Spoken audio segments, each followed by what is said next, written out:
আমি একটা তুই চাই, একটা সত্যিকারের তুই চাই, যে জানবে আমার পুরো ভিতরটা, জানবে আমার লুকোনো সব দোষ, আমার বদমায়েশি, আমার নোংরামি, আমার কলঙ্ক, যে নিজের থেকে আমার ভুলগুলোর অংশীদার হবে, আমার পাপগুলো অর্ধেক করে লিখে নেবে নিজের খাতার প্রথম পাতায়।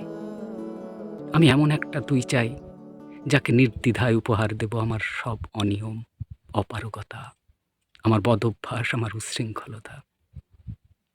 আমি পিঠ চাপড়ে তার কাঁধে তুলে দেব আমার সব অসহায়ত্বের ঝুলি, আমার একাকিত্ব, আমার নিঃসঙ্গতার কষ্ট, আমার দুশ্চিন্তা, আমার হতাশা।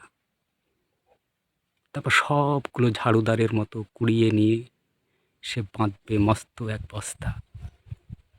তারপর কুলির মতো মাথায় করে বয়ে নিয়ে যাবে সেই সব অভিশাপ, আর হাসতে হাসতে বলবে, ভীষণ ভারী রে, কি করে বইলি এতদিন এই বোঝা।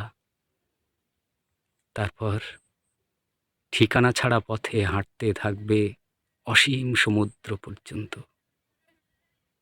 সাগরের পাড়ে এসে প্রচণ্ড শক্তিতে ছুঁড়ে ফেলে দেবে সেই সব বোঝা। আর ঠিক সাগরের মাঝখানে হারিয়ে যাবে আমার সব অভিশাপের ঝুলি। আমি এমন একটি তুই চাই, যে কোনো দিন তুমি বা আপনিগুলোর মাঝে হারিয়ে যাবে না।